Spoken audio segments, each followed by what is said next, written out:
Hey, what's going on, guys? Just want to make a little update video on my Accord and Prelude.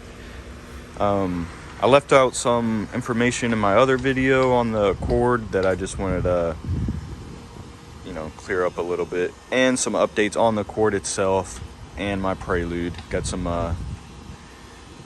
more content in mind. I just moved into a house, and it has a garage. I'll show you that in a second. So we have a new workspace and have some new goals and stuff that hopefully we can achieve.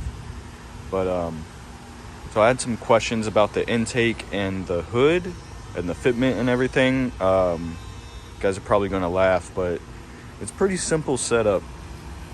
So to get the hood to fit, I'm literally just using a fat ass socket and washers. The amount that I needed, it could be different for your car, but it's pretty thick. I could not find any spacer that was this thick, and then I found a bolt from Advance where I work and screwed it all together. It's solid, doesn't go anywhere. It closes and opens just fine. I put these little rubber seals right here to help keep water out, and also makes it look a little cleaner when you close the hood. And then I'm trying to figure out how to get the intake itself lower. I want to try to cut the spacer right here to about this casting line where my finger's sitting, so it'll drop it down maybe half an inch, maybe a little less, because if you see, there's plenty of room right here to fit. My issue was the fuel rail, so it can go down quite a bit. I was trying to get Type S runners to the head because the Type S uses this intake style. So I was thinking maybe the Type S runners are a little longer to bring it up over the fuel rail, so the intake will clear the fuel rail. But unfortunately I couldn't get those parts. But what I did get off that car was this Type S anti-roll bar, or like strut bar or strut brace. There's a lot of different names for it. Feels really good. It really tightened up the car, brought it together. So my goal with this card is to kind of make it a Type S. Slowly getting there, you know what I mean, Type S, quote unquote. But yeah, so we'll go we'll move over to the garage and go look at the Prelude real quick. One more thing I forgot to mention is I have max speeding rod coilovers, and mine actually broke. I don't know what happened. I think the bolt may have backed off. I'm not sure, but if you buy these, I would recommend making sure everything's tight. They are sending me a warranty front set, so I can replace them. The driver's side's fine, but the passenger side, something weird happened. The car drives fine. It makes clunky noises. It feels really loose, but I'm not driving it fast or anything. It's just I'm driving it to work. I live in Florida, so it's really hot during the summers. But yeah, the Accord's been driving really good. I've probably put more than 2,000 miles on this intake. No issues. Drive it like a normal Accord. No issues at all. But okay, now we'll go look at the Prelude. All right, so we got the Accord on the side of the house. My buddy's CRV. The good old Lude. So we've been messing with the Lude a little bit, trying to make it drive a little smoother. It really needs a new clutch and some new motor mounts. The motor's moving around a lot, making some noises and vibrations. The clutch is just burning off with the new tune that I have. Sometimes when you drive it, it doesn't really do much, but when you start to get on it and try to race the car and have fun with it, it kind of doesn't like it that much. So when I get a new clutch, I'm just going to yank the motor out. We'll make a video on that too. We're not really rebuilding the motor this time.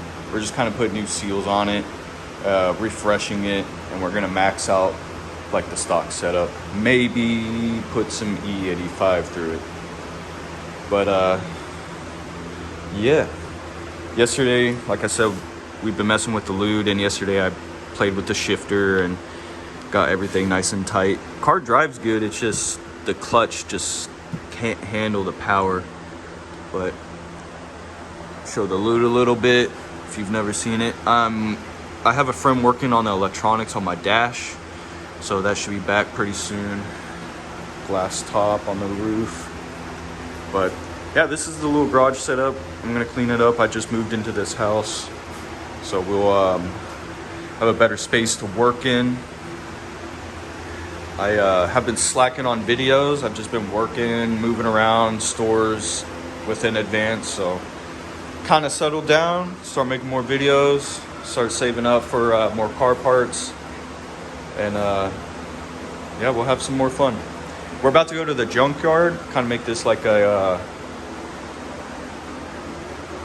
vlog sort of, so we'll go fuck around in the junkyard. So we're here at the junkyard again. We're at the Type S that I've been stealing parts off of. You can see I took the roll bar or strut bar thing. See, these intakes have flaps in them. The cool thing about the one that I got has no flaps, so it's always just full open. But yeah, we're trying to get these runners, and then I'm gonna try to put them on today and have the fuel injectors too. So we had to run to the parts store and get some sockets and stuff, but this bolt ended up stripping, so I had a step drill bit. We drilled a hole through it and knocked it off with a screwdriver. Oh, and I think we're about to get it off. Look at that shit. Just drilled a little hole through it and just knocked it with a screwdriver till she came off. So let's hope that doesn't ever happen again, and we should be almost done. All right, so we got the pain in the ass first part off. You want to get the first one off, but it would have been easier if the bolt didn't strip. So got that side off. Now we can just zip everything off. And I'm hoping these runners will make it to where everything sits flush. Hoping. Trying to keep these bolts. You never know when they come in handy. Yeah, once you get the one side off, it's pretty much cake on the other side. But remember, this is an Acura TL 3.2. So taking everything off. I was thinking about taking the cams, but you think the car overheated, so I don't mess with those. But yeah, so we got these off. We're gonna go run back to the house and swap everything up. So I'm home. I got everything taken apart and realized these fuel injectors from the 3.0 from this car originally, these fuel injectors are different than the Type S. They sit a little lower. I was contemplating very, very hard on drilling this out so it would fit, but I don't know. I don't think that's the right thing to do. Plus, the Type S fuel injectors are 310 cc. These are 240 cc, so that'll be like 5 horsepower within itself. So I'm gonna get everything on there and get it ready for tomorrow. Wake up super early in the morning and go to the junkyard. Went and got the Type S injectors. As you can see, they are very different.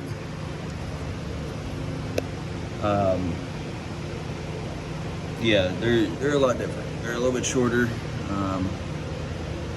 They're thinner. So hopefully these work out. It's the same clips and everything, so I don't see why not. And then I'm just gonna let you guys in on this one. This one I figured out the hard way. There's little, I guess they're like fuel regulators or like lines for the fuel regulators. I don't know, but they're bigger on the Type S. They sit right here up top, right in there. This is the one that I broke on my 3 liter. Actually, no, that's not the one. This is the one for my 3-liter. It does not fit in there. So you will have to get these vacuum thingies. But yeah, so I'm gonna clean this all up and then throw them on. Hopefully they work. Cool, so I got the runners off. Easiest way to do it is take the first bank off, then the second bank. For some reason on the Type S, I was able to just pull the second bank off first. I don't know, they were hitting, so I just did the first bank and then the other bank. But if you didn't know, it's first, second, third cylinder, fourth, fifth, sixth, first and second bank. So, all right, I'm gonna let you figure out which one's which real quick. See if you can figure it out before I say it. All right, this is the 3.0 runner. It's kind of hard to see on video, but 3.0 runner is a little shorter than the Type S, and then Type S has bigger runners itself. So yeah, that's why I'm putting these on, mainly for clearance issues, but basically just bolting on a ported runner and then bigger fuel injectors. So we'll see how she do. One other thing I noticed about the fuel rails is that I think the Type S has a bigger opening too. This is the Type S, it's like a half moon. And then that's the 3.0. So maybe it'll have a little bit less resistance on the fuel. All right, everything is back on and she's running great. Super smooth. She's not hitting the hood anymore, which was the whole reason why I'm doing all of this. You can see, hold on, let me go back on this side. You can see how much tighter it is. It sits right above, just right above everything. That's it could probably close without the spacers now. I'm not quite sure. I don't know, but yeah, everything's running. She sounds good. I'll start it up for you. Remember, Type S runners and new injectors.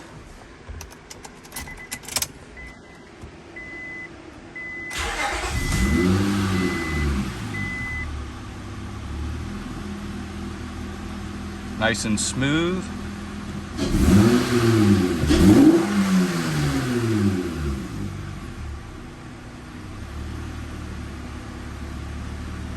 AC. Yeah.